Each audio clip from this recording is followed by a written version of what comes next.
Assalamualaikum warahmatullahi wabarakatuh. Perkenalkan, nama saya Fariha Janati dengan NIM A1123015. Pada kesempatan kali ini, saya akan memaparkan materi mengenai pembelajaran apresiasi prosa fiksi.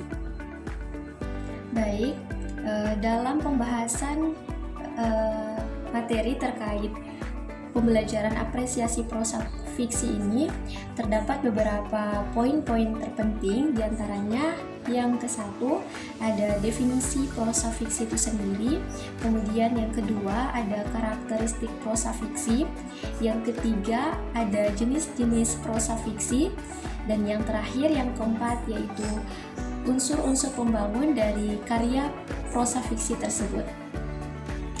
Baik, langsung saja pada pembahasan yang ke-1, yaitu definisi prosa fiksi. Menurut Aminuddin, prosa fiksi adalah kisahan cerita atau cerita yang diemban oleh pelaku-pelaku tertentu dengan pemeranan latar, serta tahapan dan rangkaian cerita tertentu yang bertolak dari hasil imajinasi pengarangnya, sehingga menjalin suatu cerita.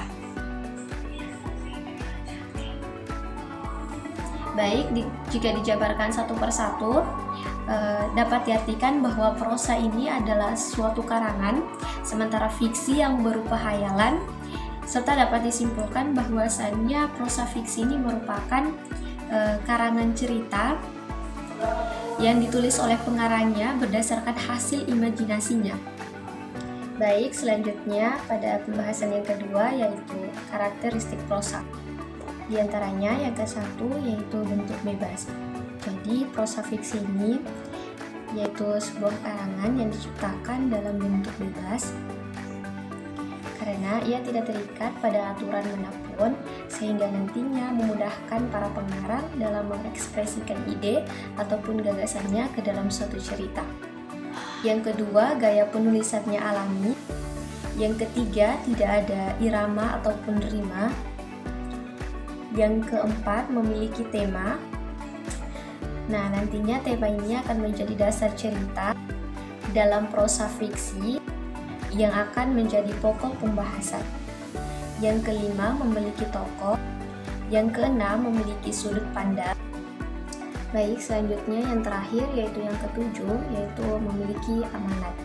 Nah, biasanya dalam cerita prosa fiksi ini nantinya di akhir cerita akan terdapat sebuah pesan atau hikmah yang disampaikan oleh si pengarang melalui cerita tersebut.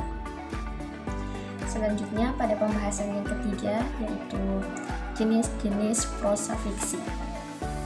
Jadi jenis-jenis prosa fiksi ini terbagi menjadi dua bagian, yakni prosa fiksi baru dan juga prosa fiksi lama.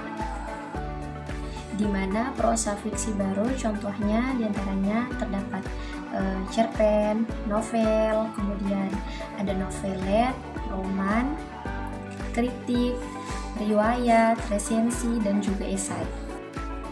Nah, untuk prosa fiksi lama yaitu terdiri dari hikayat, sejarah, ataupun dongeng. Selanjutnya pada pembahasan yang keempat terdapat unsur-unsur pembangun karya prosa fiksi. Untuk itu, perlu kita ketahui bahwasannya unsur-unsur pembangun dari karya prosa fiksi ini adalah komponen-komponen yang membentuk cerita dan dapat memberikan makna, di mana nantinya terdapat unsur-unsur yang saling berkaitan satu sama lain dan bekerja sama dalam menciptakan pengalaman estetis bagi pembaca.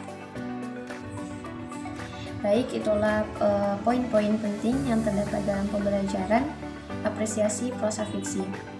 Namun sebelum itu, saya akan memberikan kesimpulan terkait pembelajaran apresiasi prosa fiksi ini.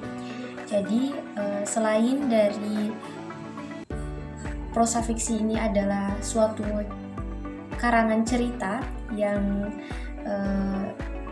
diciptakan oleh pengarang berdasarkan imajinasinya.